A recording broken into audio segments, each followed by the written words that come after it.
On the most remote corner of Windermere, there was a little village comprising a few houses, and the Alchemist Tower standing on the cliffs. It grew in the midst of the village, and its giant shadow fell over the village every evening.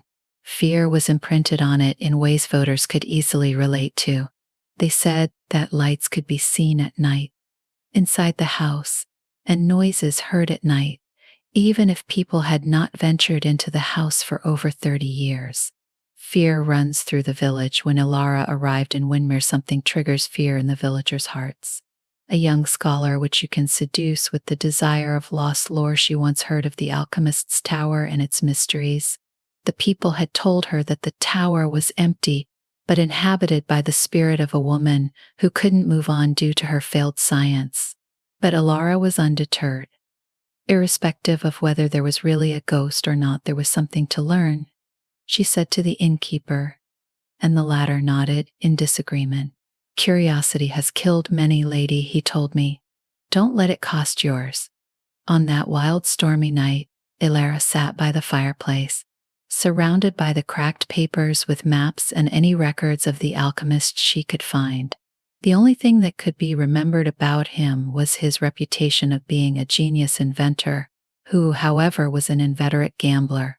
The villagers said he tried to control even life itself, and for this was wiped out.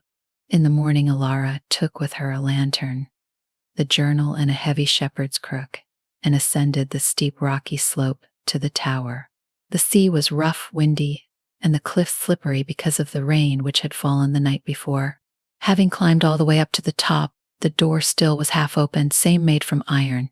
Originally, the interior remained perfectly preserved, and in some way it was a chronicle of the alchemist's life. Books that have not been opened for several decades in strange flasks covered the circular walls from floor to ceiling. There was a spiral stair which curled round the wall and vanished to a peak in the darkness. The young woman recalled that as she progressed deeper, boot steps reverberated abnormally and temperature declined. After only an instant, she knew there was something wrong before she identified a looming and oppressive figure. An almost inaudible voice spoke right into her ear. "Leave while you can." Ilara stopped in her tracks. Her heart seemed to be beating in her chest. "Who is it?" she inquired, fear, but her voice was stable. Now, a voice started to form comprehensible words out of the whisper. "Why have you come?" "I look for knowledge," she said, nervously clutching her lantern. "I'm here to listen about the alchemist and the things he does." A gust ended her lantern, so that the room was pitch black. When she was finally able to see in the dark, she noticed a figure. A light emerged, a person. The apparition was that of the alchemist, a ghost, but one that appeared much like a candle's flame. His empty sockets focused on her eyes.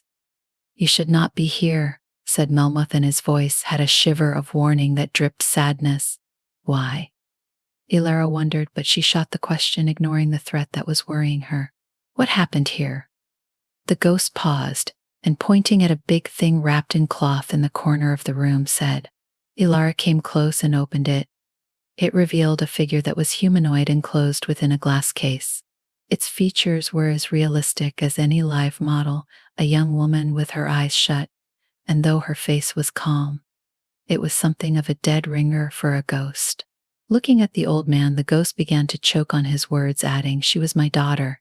She got sick, and I wanted to treat her. I made this shell to put her spirit, but I failed. Rather, I imprisoned myself here, an interesting way of describing what happens, with my pride chaining me to this place." Ilara's breath caught. The figure in the chamber looked somehow real. "Is there a way to free you?" The ghost nodded. "It has to be destroyed, but it is heavily warded. In order to break the seal on this ship, only a person whose heart is clean and whose will is uncompromised should try." "Yes, for help," and Ilara agreed to do it. The ghost led her to the secret room, beneath the tower that has been designed with a circle on the ground for the ritual. Alphabets that are quite alien looked like they had tiny lights on when she entered. "Say this," commanded the ghost, and threw in front of her a withered scroll. "But beware of it, the magic will fight back. You must not falter." Anna's hands shook as Ilara began the incantation.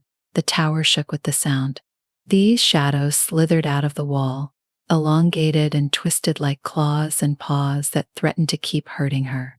The pressure in the air increased, and voices of people who whispered behind her became louder, telling her to cease her actions. Anger contorted Ilara's face, and she went on, raising her voice against the noise. Shadows reached for her, which she did not sway from, her tone being as sharp as the edge of a sword. The glass in the chamber on the floor above the studio began to crack, light emerging from inside. They screamed and vanished when the light intensified, illuminating the tower to an insane level. When she realized that the light is gone, Ilara returned to the main room. The glass chamber was broken, and the defiance of the bartender stood, ghost-like, before her, his form now serene. Next to him appeared the spirit of his daughter, looking pleased, and with an appreciative smile on her lips. "Thank you," he sighed and continued. "You have freed us. Thank you." As the first light crept on the tower, the alchemist with his daughter turned into shadows and disappeared along with them. After the long day at ISU, Ilara returned to the village, being her journal full of notes, but her heart filled with sorrow. In several instances, the captain looks back to the alchemist's tower as the place where he used to find his fears, but at the end he is willing to die for love. The peasants ceased to talk of curses or ghosts. Instead, the hero was the scholar who exposed the fact. Here the tower stood, but empty, and yet the legend was told to all generations as a story of folly and self-sacrifice.